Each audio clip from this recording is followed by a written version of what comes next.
my channel of rediscovering the pichwai art. Today, let's explore the element of pichwai, that is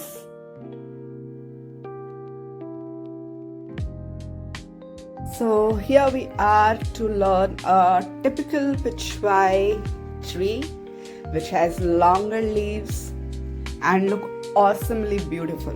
This is one of my favorite. So here we will start with making small circles or spheres, roughly, without any particular shape in mind. Alright, so let's fill it with a cluster of 7-8 circles, and inside those circles, roughly I will just math out 2 to 3 circles. It will look like this somewhat, and inside those ovals we will mark the center point from where the leaves will emerge. The center point is basically the focal point for the leaves stems to emerge. Alright, so let's mark that and let's start drawing a long leaf shape. It is a thin long leaf shape if you look carefully. I am using eraser every time because, as I told you in the beginning, I've drawn the circles roughly. So I'm also clearing out my space, my rough space, and I'm making out space for the leaves instead. All the lines underneath needs to be erased properly, so the drawing looks neat end of the day. Can you see how I am extending the leaves from the center? The leaves are forming a square shape and are very long and are spread in the square direction.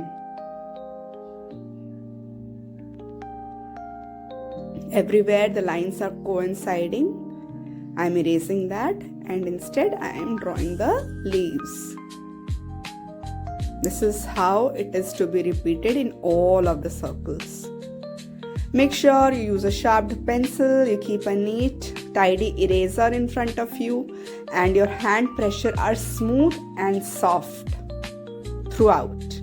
Here is the complete look of our drawing. Now I have come to the coloring part. I am using my Luna Steadlers.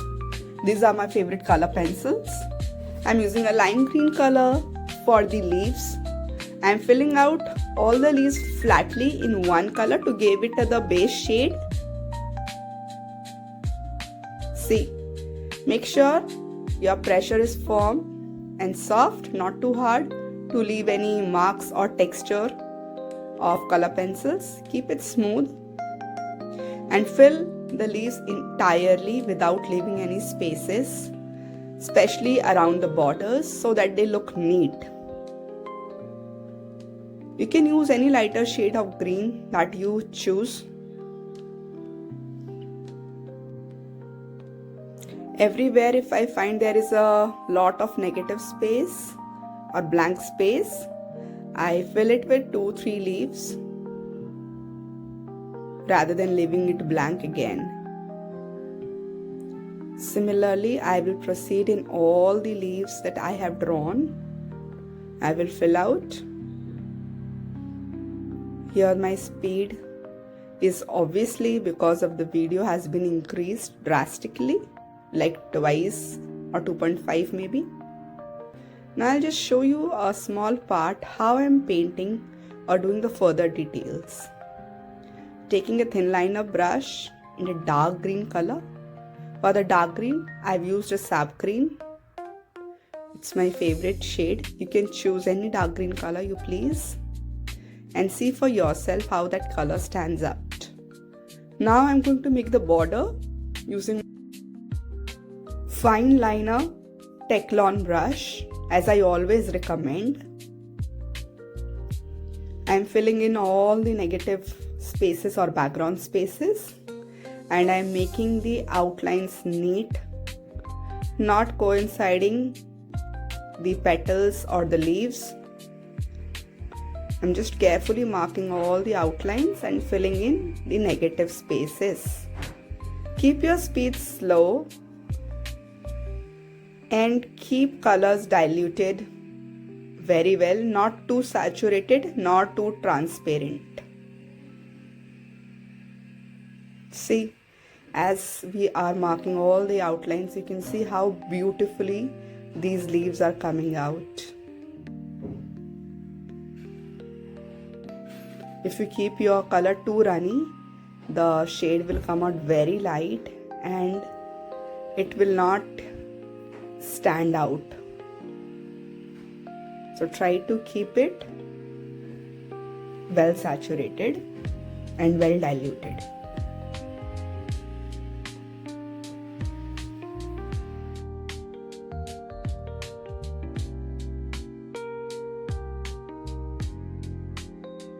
Well diluted here means that your water and color ratio should not be too runny or too dry to handle the brush. It should be just perfect so that your brush can glide smoothly without getting dried very soon, and it should not be too runny, otherwise you'll get transparent shades.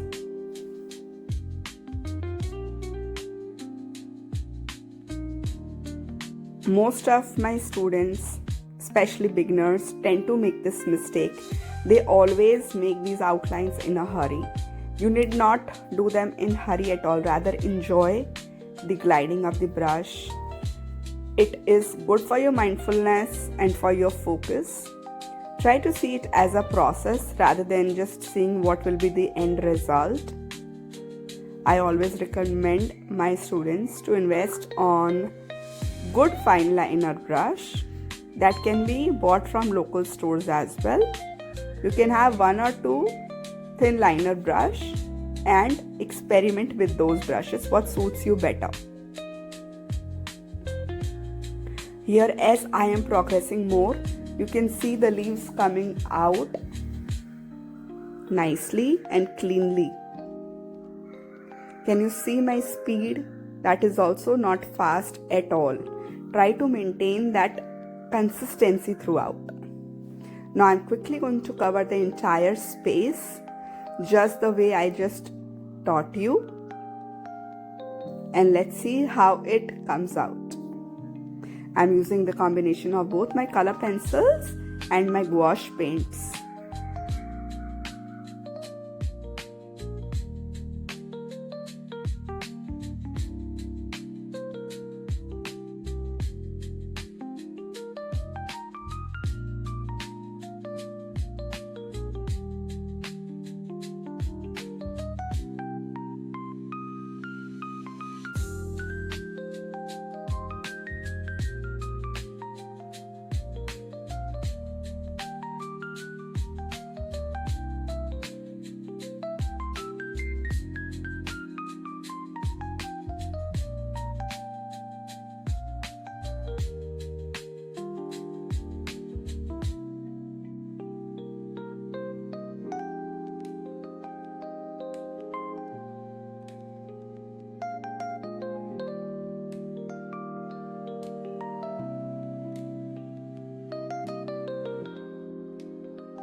So the basic idea of coloring over here is to keep my leaves fresh, lighter and brighter, and rest all of the spaces, the borderline, the background, the hollow spaces need to be shown in dark shade to depict depth and shadow. Now, once we are done with the base layer, for the second and the final layer, what we need to understand, where we need to increase more depth or add less depth. Alright, so around the borders of the flower, the depth is almost maximum. So there the depth has to be clearly visible and should be one tone darker. Next comes the center of the leaves, from where the leaves all of them emerge in like a fountain shape. We need to add little bit of depth, not too much like that of a hollow space. Okay, just add a little bit of depth to show the folds of the leaves and to give it a realistic look. This is how we are going to work in the entire tree. I hope this video has helped you step by step on how to proceeding to make an entire tree in the folk art style, majorly the pichwai style. If yes, do subscribe us, share your comments, how you like the video, and keep creating. We will see you with other one. Thank you and bye bye.